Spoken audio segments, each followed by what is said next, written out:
We might be too young to have a spotted cow, but we are both diehard Packers fans. I could talk about this for hours.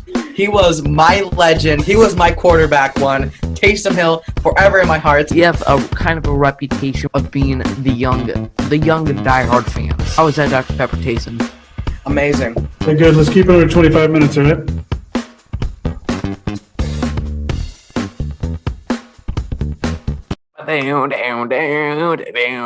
Down. I'm just thinking, that's just my impersonation of what our new intro music could sound like once I finally stop procrastinating and actually get a new intro done. You've been saying that for about like 5 months now, I think, and you still haven't done it. No.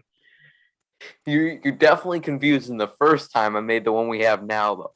But yeah, I have been saying this for a while too, because of how much you've gotten on me to change that out. And it's not because you have a problem with the music itself. That's a funky beat right there.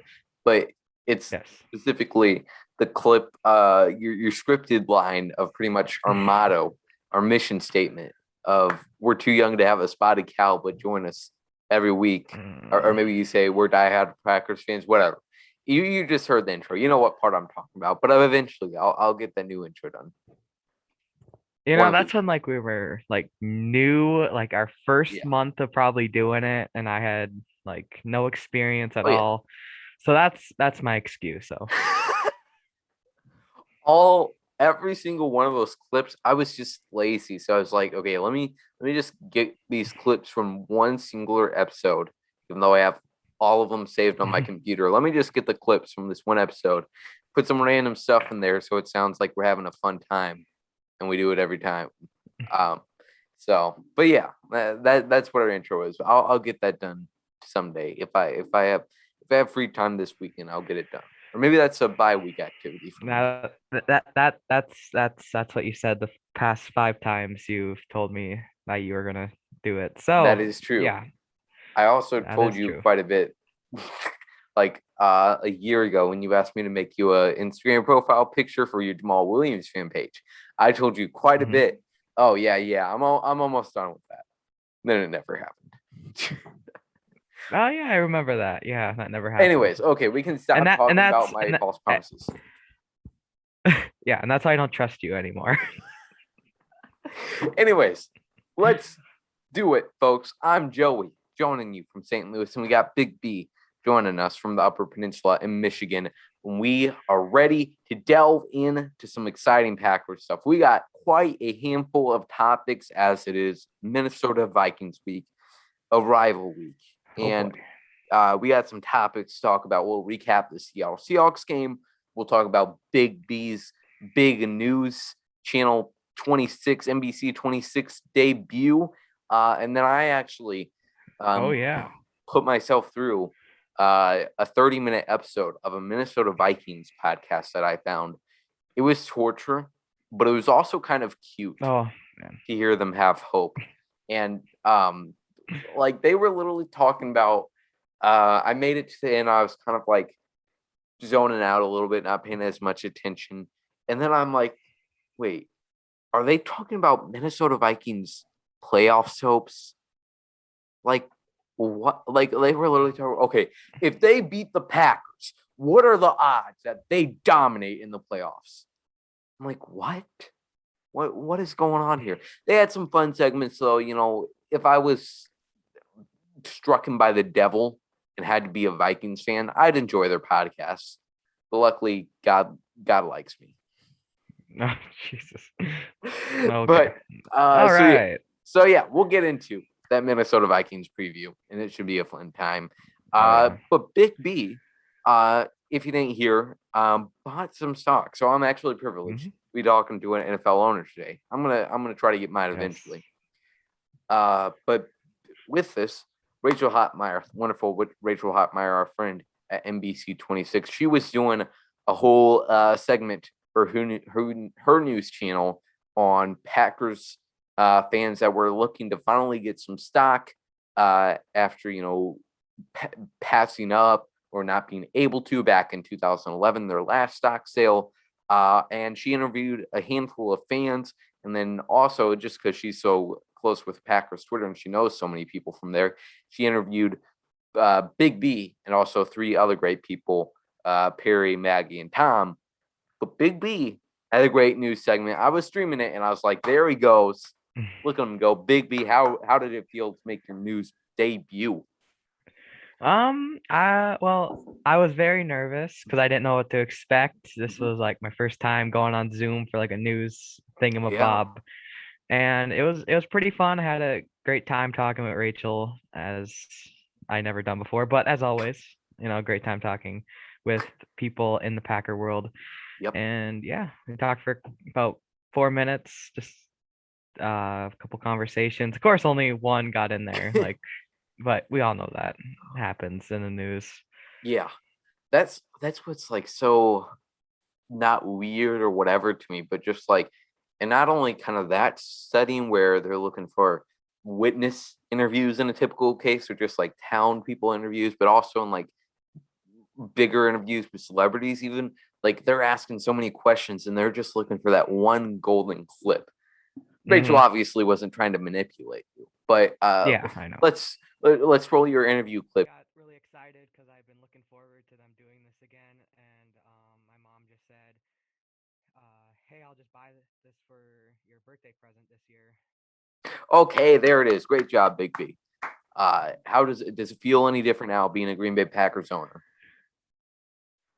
My life has changed for the better. I feel more happier. Just I feel like I'm smiling a lot more. It just feels amazing. Whoever said money can't buy happiness must have not been alive during the Packers stock sales. $300, and you haven't got your certificate yet, so you don't even got the full part. I'm sure it's going to be an awesome addition to all your shelf of memorabilia behind you, man. Yeah. Okay, so that's Big B on the news. Let us know if you bought some Packer stock in the comments down below. I know a lot of people were, just because, like I mentioned earlier, just not being able to last time around. But now let's talk about the Packers' 8th win on the season at Lambeau Field against the Seattle Seahawks, shutting down Mr. Unlimited Russell Wilson and the Seattle Seahawks, which was phenomenal to see. And mostly that was due to the great job by the Packers pass rushing core. I mean, give it up for them once again with another great performance here. Dean Lowry, we always like to talk about him. Dean Lowry, who, he's had better games this season, which says a lot. But the Packers had a total of 32 pressures against the Seahawks. Most of the time, they weren't even blitzing. They were rushing 4, and they still got Russell in a hurry. Even at by the start of the second quarter, Russell's game plan, his whole everything, he just lost pace, and everything that he was trying to do was shut down very quickly by the Packers defensive line. So 32 total pressures. Kenny Clark and Preston Smith had a total of 8 pressures each. That's pretty crazy right there.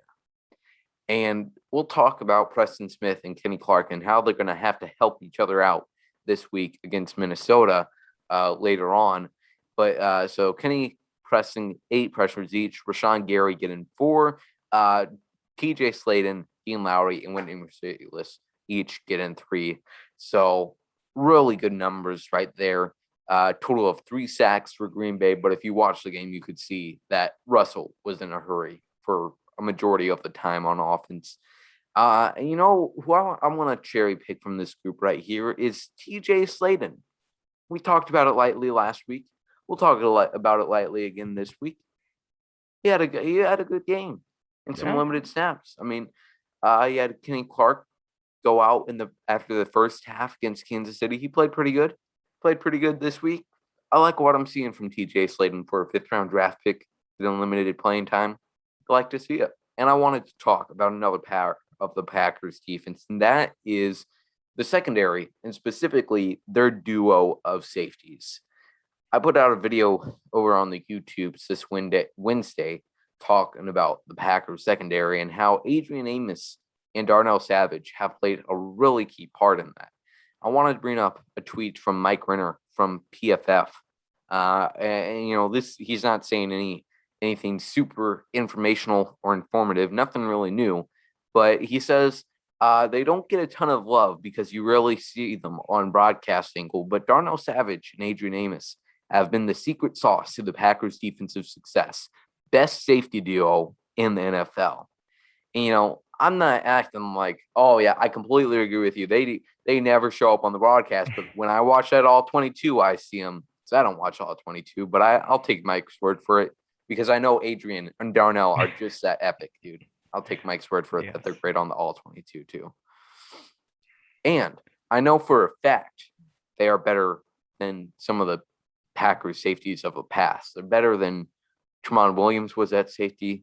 They're better than I'm trying to even think here. Who was the dude?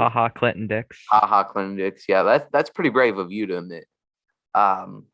And then, big Clinton Dix fan too. So yes. Who was the guy? I used to make so much fun of him.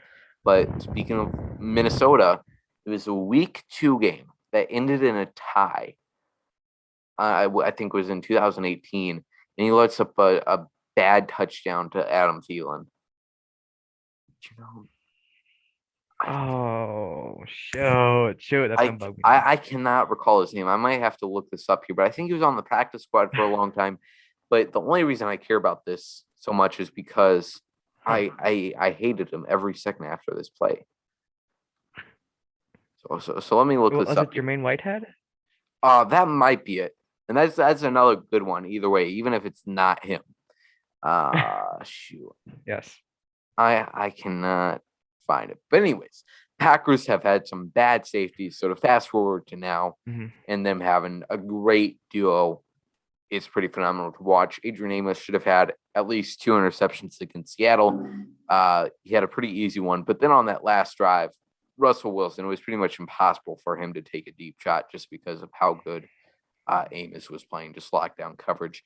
Also in that secondary, you had Eric Stokes. A total of 47 snaps, 47 dropbacks and coverage, if you will, 4 targets, and 0 receptions. And Holden, him and Rasul Douglas, Holden, Tyler Lockett, and DK Metcalf to under 50 yards. Like, what in the world? That's pretty insane. A great wide receiver duo here for Seattle. 2 great players. Maybe not DK Metcalf. I don't want to compliment DK at all. But a phenomenal job by them. Not only from Eric to not have Wilson respect him so much that he doesn't target him at this point, but also that's mainly in part to the defensive line, like we were just talking about, getting tons of pressure on Russell and giving him very little time to even throw it up there. So that's the story of this game. That's the good stuff of this game. The defense playing really well once again. Big and before we move on, you're probably getting there to let me talk about something, but I wanted to touch on the secondary and kind of the Packers defense as a whole. Packers secondary, we all thought, like, oh my God, what are we gonna do when Jair goes out? And then Jair goes out. And then we're all like, what are we gonna do? We're like, oh my God, Kevin King. Oh my God. Okay, we got Eric Stokes. He's gonna be good, even though he hasn't played a single snap yet, I feel like.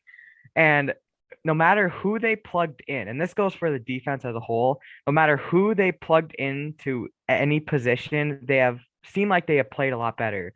Kevin King has seemed to play a lot better, especially the last few weeks. Maybe not the first couple weeks, but he's starting to get into the system, try to feel more comfortable. Rasul Douglas got him off the streets. He came up, of course, with that big interception. He has played fantastic ever since. And Eric Stokes looking like a stud so far. And like I said, this goes for like the entire defense as a whole. So props to Joe Barry, props to all the assistant coaches. This defense is legit. It is legit. It doesn't matter what you all think. This defense is legit, and you're gonna have to accept it. Yes, I love that. I love that last line from you there. Gonna have to accept it. All these offenses are gonna have to accept it. I also Yes. love that you brought up Kevin Keane because finally we are Kevin Keane truthers, man. And Yes. even after week one, I started to lose a little faith. I'm like, oh my God, Kevin, I just spent the last 5 months trying to maybe not defend, but give reason to why the Packers kept you around. And then you just have another awful performance in week one, even worse than most people in week one. But now he is probably having the best season of his career. I really hope, man, he has had one injury so far this year. I hope that's the end of it because that Yeah. has been such a problem for him. He was having a great year. I think it was maybe his second or third year. Pretty sure it was his second year. Was it? It was 2019. He led the team in interceptions. Was that the year you're talking about? I know he led the team in 2019, but I also think he maybe both of them 2018-19. But anyways, at the start of his career, he was playing good at some points, but he'd just constantly be injured time and time again, slow to get back, whatever. So yeah, I hope that 2 to 3 week time he missed is the end of it for Kevin this season. And we were talking about with MK Burgess a few weeks ago, and we were doing our midseason awards, and we said we left comeback player of the year out because that's kind of seen as a award just seen for players that make a comeback after injury. But if we're throwing that comeback player of the year award back into the Packers realm, Kevin Keane definitely gets that award from me so far this year. Yes. Just coming back from bad play.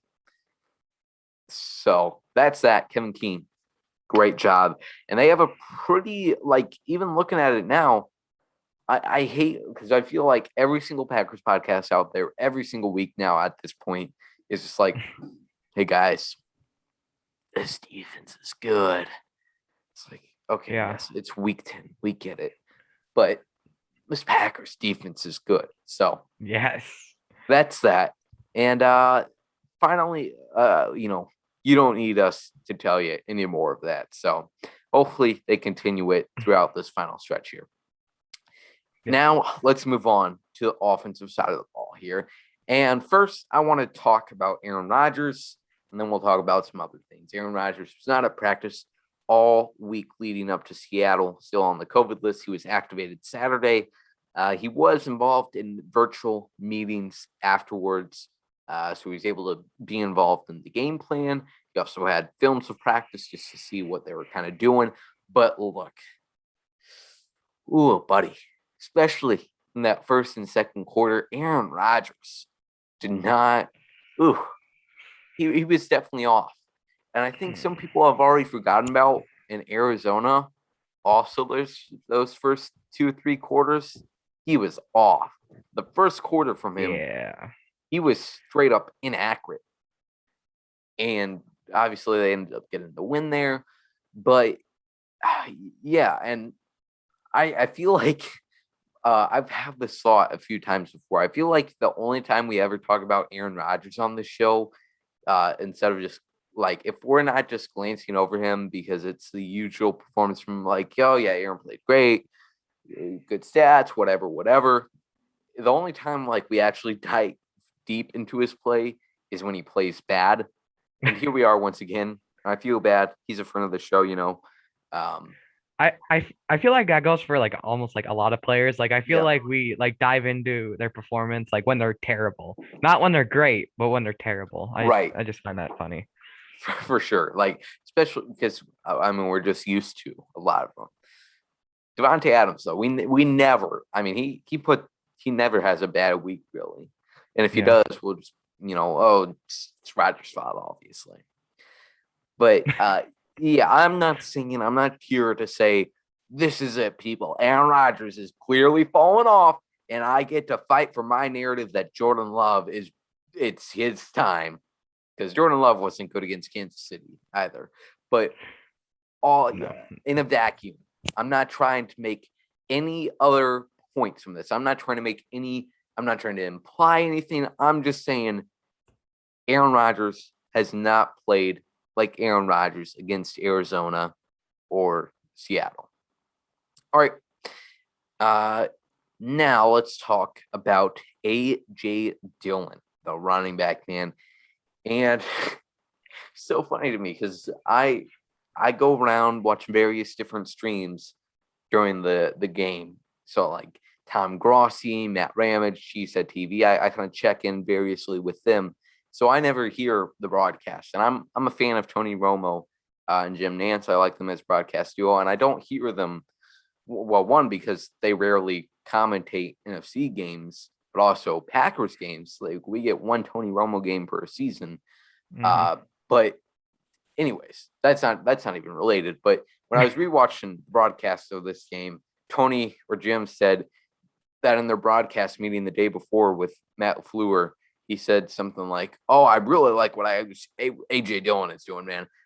Yeah, no, he is just really playing at a high level, man. He's had a hot hand. He's been getting on these past few weeks. I'm thinking, dude, why don't you use him then?" Like, and it's so frustrating with Matt too, because sometimes, like there was this situation in Arizona where, we're, and so many other Packers fans are spouting off, in the goal line situation where they would not run the ball and it almost cost them the game because they couldn't put points on the board. And, after that game, he said, yeah, what they were showing in the goal line, they were pretty much playing goal line all game. And that kind of prevented what we wanted to do in the running game. And there's screenshots of the all 22 now that prove that. I'm like, okay, yeah, I see what you're saying. But it is so frustrating because most of the time after a loss or any situation where I'm like, man, I really wish we'd run the ball more, Matt LaFleur goes out there and says, yeah, no, I really wish it's on me. We should have ran the ball more. And I'm like, what? You're telling me I'm right? That's the only time I don't want Matt LaFleur to confirm I'm right, dude. And it's like, especially after this Chiefs game loss, I am so sick and tired of Matt LaFleur's post-game loss speech. It comes down to us and the coaching staff, man. We got to do a better job at a game plan here. We should have ran the ball more. I'm like, oh my God, do it then. Learn from it. And so it's like now you think of it after the game. Right. Like you can't think of that like 15 minutes ago when we were going on a game-winning drive. Like, geez. Yeah. And I feel like we've talked about that every week too. But hopefully we'll get it going. But we were talking about AJ Dillon. He got 66 yards and also had a big day in the running game, helping out a lot with that big screen late in the game. So he had a total of 120 yards from scrimmage and 2 touchdowns where, the offensive line pretty much just collapsed instantly at the goal line and he just ran it in himself. So that was fun to see. He got 2 good Lambeau leaps in there as well. But I think that's all I got to add on the Seattle Seahawks game. Anything you want to add? Patrick Taylor looked good in the few carries that he got. Yep. Also one thing before we move on to the Vikings, I wanted to say about let me restart this. Words are hard. I was watching Packers Daily. I forget if it was yesterday or this morning. Nagler said, or was it Nagler? I don't know. I watched so many Packer things. Somebody said on YouTube this week that the Packers are running a lot more 3 linebackers before Whitney Merciless got injured than what they were doing with Z when he was healthy. And I think that's going to be big going into this week. I don't really... I just feel like that is what our defense does well, having the 3 linebackers, get all the players utilized. Whitney Merciless was coming on too, so I'm just sad to see him go. I hate acting like so he much. died, but yeah, I hate so much that Whitney is out for a year now, and we'll talk next in a second here about some injury updates we got from Coach. But man, like looking back at it, and it's been such a popular phrase or idea this year of going back to before week one or even after week one and telling a Packers fan the situation 9 weeks later. And like, just imagine us getting to listen to the us before week one, getting to listen to the episode we're recording right now, where we're like, our minds would be blown right now. We're talking about a phenomenal defense, Kevin King playing well, AJ Dillon, what? Whitney Merciless, Rasul Douglas, what in the world? Like Patrick Taylor getting reps right. with the, jeez, dude. Yeah, it would have been crazy. And just like but at the same time, I was thinking about it last night. This is what makes being loyal and paying a lot of attention to a football team and really any professional sports team, but I think it's even stronger in the NFL. But that's what makes it so fun. It is so incredibly unpredictable that Whitney Merciless, who had a great 7-8 year career with Houston, is now here in Green Bay because Darius Smith is out for the season after even playing in week one. And Rasul Douglas is the Packers' number 2 corner. So it's been quite the ride. And then it would be even crazier when we get to the Aaron Rodgers vaccine. Oh, jeez. Okay, now let's talk about some injuries here. Like we mentioned, Merciless, really unfortunate situation. Tore his biceps. He's out for the season. Well, he'll also get that Super Bowl ring, though. Rashawn Gary and Aaron Jones, it looks like we escaped 2 bullets here for what it's worth. Rashawn Gary had a hyperextended arm. He posted on his Twitter that he's trying to play this week. I tell him, Rashawn, I love your drive. I love your power, man. But you gotta sit down here. You gotta take it easy here for a week.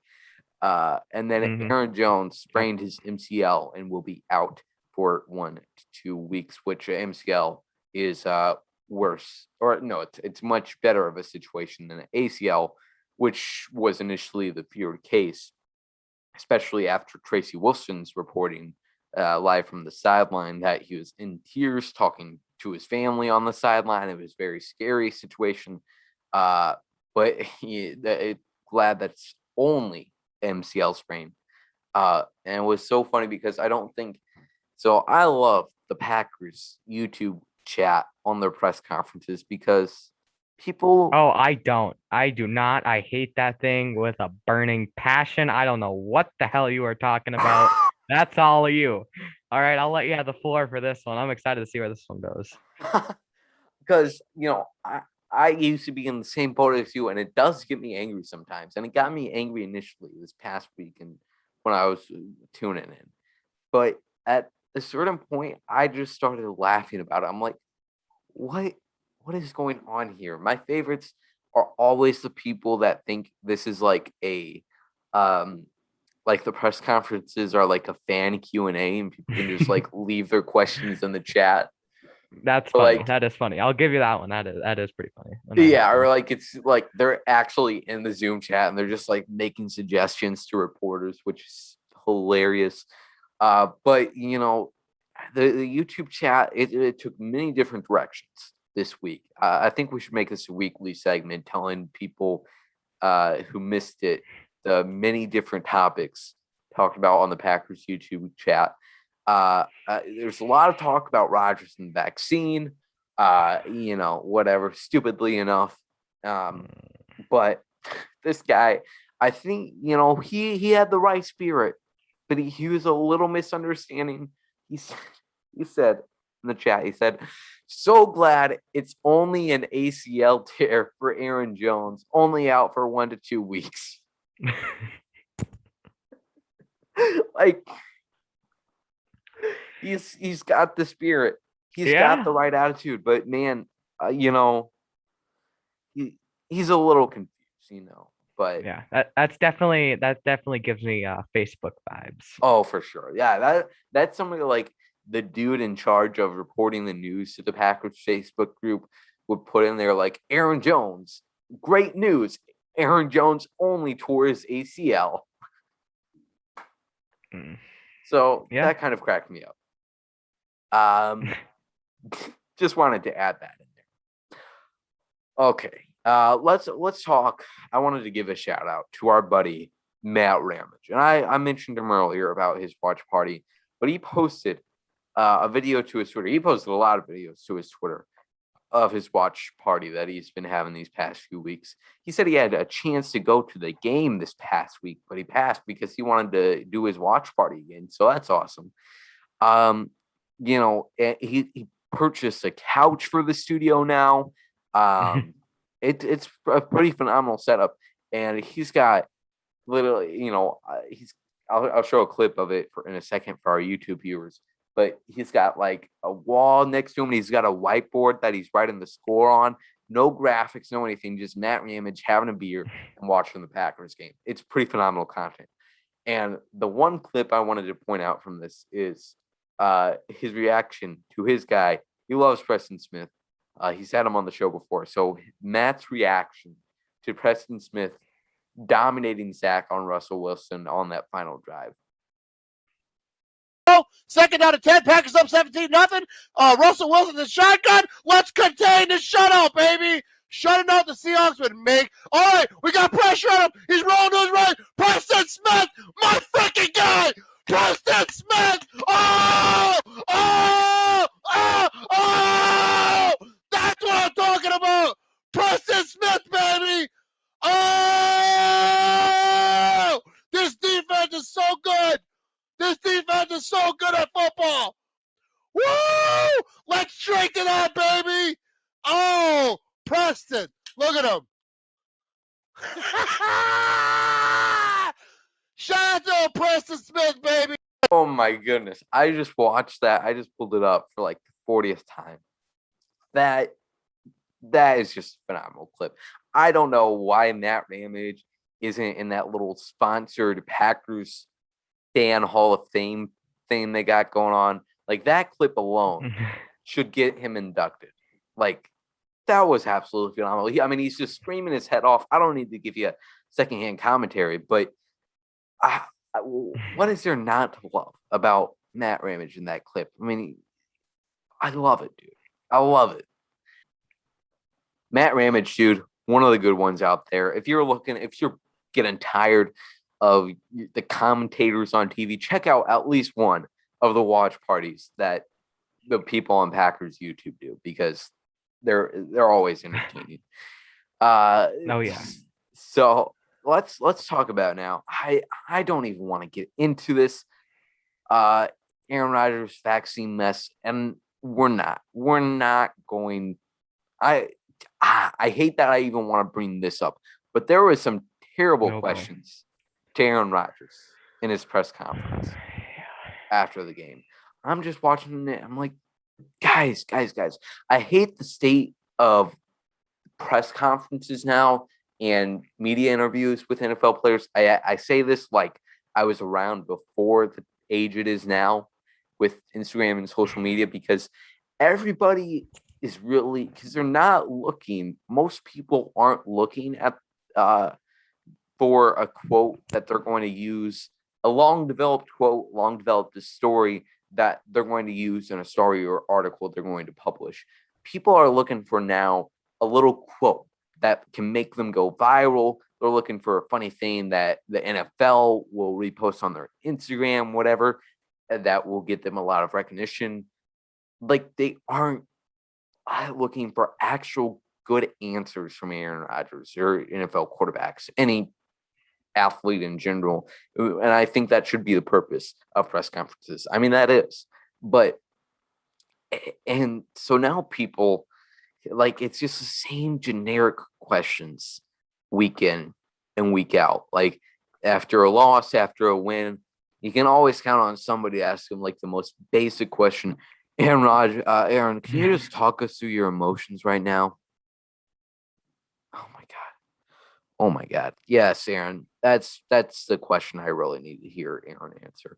Or that. Okay, yeah. So you have questions like that, but this week specifically, after the game, it was the first time the media got to talk to Aaron after they last talked to him before he was even placed on the COVID list, so probably after the Cardinals game. So not only was there questions about the Seahawks game, there was also questions about his vaccine, what he said on Pat McAfee show. So, Mike Clemens, dude. He asked Rodgers, and there was many other stupid questions. And I'm not trying to target, point finger, say, oh, this person should be fired. That's for another time. But Mike Clemens asked, and there was just so many hypotheticals about his vaccine choice. And so Mike asked, how would you feel if you missed the Super Bowl because of your vaccine status? And Rodgers handled this well. He had a good answer to it. I'm not going to answer a hypothetical question or like, I'm not in this game. What if, So I just like, what is Aaron supposed to say to that? What answer are you looking for, Mike? Are you like, do you want him to start breaking down and being like, yeah, I would be failing my teammates then, or yeah, I would really regret my decision then. Like if Aaron Rodgers misses the Super Bowl regardless, he's going to be pretty upset about it. I am just struggling to find what answer the reporter is looking for in that scenario. I don't get it. That press conference overall was interesting to watch. Yeah, that one was pretty brutal. Pretty brutal, yeah. Pretty brutal. That's that. We'll see if the media comes up for better questions. Or I guess he talks today, but we'll see what they have up their sleeves after this Minnesota game. And speaking of that, let's move on to the Minnesota Vikings game. Like I mentioned earlier, I did some research this week. I listened to a Vikings podcast. Oh, boy. It was interesting and entertaining, and I'm sure it'll be even more interesting and entertaining after they lose this weekend. And let's take them Saints, because I think Minnesota Vikings fans, the impression I've got from them and their thoughts on their season has been very bipolar. 1 week they're calling for Mike Zimmer fired. The next they're hoping for US Bank Field to be renamed Mike Zimmer. There's not a B in there. Mike Zimmer Stadium. Build a statue for him. Same thing. They have the same reactions with Kirk Cousins every week. But this past week, they beat a really good team in the Los Angeles Chargers, 27-21, close one. Just like all of their games have been so far, really close. Even the ones they have lost, specifically at the start of the year, they've had some really close games. What I took, the key that won them that game against LA was Mike Zimmer's aggressiveness and finally putting trust in his offense and not just having the defense go out there and hope the defense can win the game, which has kind of been the MO of the Vikings for quite a while now, because they've been putting together such great defenses. But they were really aggressive instead of trusting their defense. Not that he doesn't feel his defense can do it, but instead of just putting it all on his defense against the Chargers when they're down and half our score behind, he lets his offense go for it on fourth down. They took a lot of deep shots in this game. They finally got Justin Jefferson his targets, who just a week or two before had a big blow up, probably mostly from his agent's side because Jefferson wasn't getting as much targets as he should be for his talent. And this week he had 9 receptions for 143 yards. So there's more proof to you that they really went on that deep shot heavy against LA. But the Packers this past week against Seattle completely shut down and really focused on stopping that deep shot to Metcalf in Lockett, which Metcalf can be really scary at in a whole different way. So that will be really interesting to see if Mike Zimmer wants to continue that against a safety duo in Amos and Savage. Like I said, they've been in a lot of close games. Kirk Cousins, He has an 18-2 touchdown to interception ratio right now. Good job, Kirk. Yeah. You're doing it. I feel like every single time, I mean, Kirk, the fact that he hasn't thrown a memorable interception against the Packers up to this point, it's kind of infuriating, really.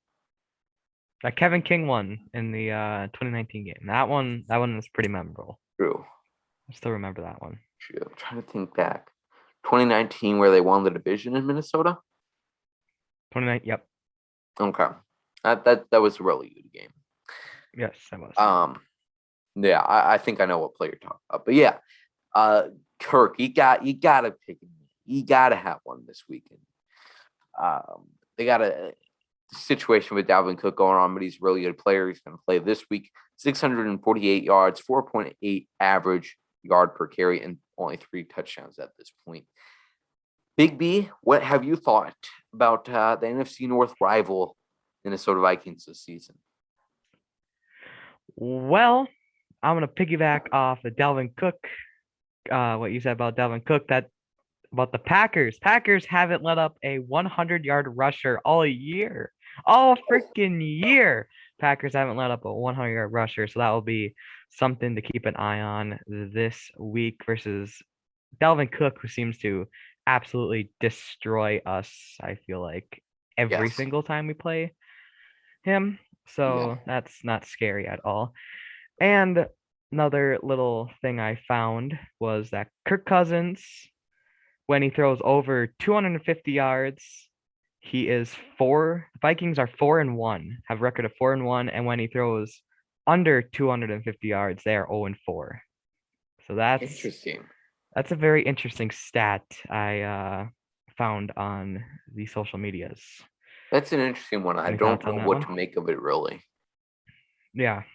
But that first one on Dalvin Cook, for sure, every time, especially last year, where Dalvin Cook pretty much single-handedly won the Vikings that game at Lambeau, rushing for 532 yards, something like that. Maybe a little bit off, maybe 10 to 15 yards on that 532-yard difference, give or take. But, yeah, the biggest difference from now to then, though, is Christian Kirksey compared to Devontae Campbell and whatever. And Dean Lowry playing like a machine, baby. That I think, yes, that was definitely a problem in that game as well. Dean and Kingsley just being, thin walls that the Vikings offensive line could just plow through. Didn't Dean Lowry get a wide open sack that game though? Am I remembering that correctly? I'm not as sharp on my Dean Lowry trivia as you are, but you might be right there. Yeah, I don't know. But okay, I'm gonna continue on here. Another thing I've noticed is that the trenches, that's the word I'm trying to think of. The trenches are gonna be huge this game because the Vikings defensive line is probably one of their weakest points on the team. So I expect a lot of AJ Dillon. I really hope that we just pound the football. Hopefully we stick to the run. And but they also have a lot of sacks. They have 29 sacks, tied for the most in the NFL. So the O-line's gonna have to step up for the run and the pass this week. Yeah, that is interesting. Again, with their defensive line, those numbers, 29 sacks. That's and also Rodgers has been sacked in every game this year as well. That definitely is not a similarity from 2020. Yeah. Oh, man, there's so much I want to talk about, and there's so much to talk about comparing 2019 to 2020 Packers. That's not even what you mentioned in there, but offense flying for the Packers. That's a whole nother topic. But you're talking about offense line. Yeah. Don't let Aaron get sacked. Stick to the run game. Sounds like a plan to me. Pretty much. Yep. So yeah, and then sticking to the run, it will be. I'm really intrigued to see what if any other running backs are brought up. You had Reichwell Armstead on the practice squad. He was protected this week, so no other team could steal him on the practice squad. So I'd assume he'd get elevated sometime before Sunday, just because going into a game with 2 running backs is not so good of an idea. So Reichwell is And they go ahead. And they also have Kirith White, who they just signed, a running back as well. So I thought I would throw that out there. Yeah. So it will be intriguing to see. I'm sure they'll lead on Dylan, obviously, but Patrick Taylor, I'll be kind of interested to see if he gets more opportunities in the passing game and how many carries he gets in general, just how they split those carries up. And you could also potentially see a lot of more Randall Cobb. Oh boy, we just watched him on Open Book, which is awesome. I enjoyed that a Yes. lot. But Randall Cobb has been getting in the backfield a few times past couple games. So Yeah. look out for that. I'm excited for that. The return of Randall Cobb in the backfield. Good old Mike McCarthy days. Yes. Yeah. Randall has been getting a little bit of involvement. And I know some people have already given up on Amari Rodgers in full because he's had some bad might be being kind.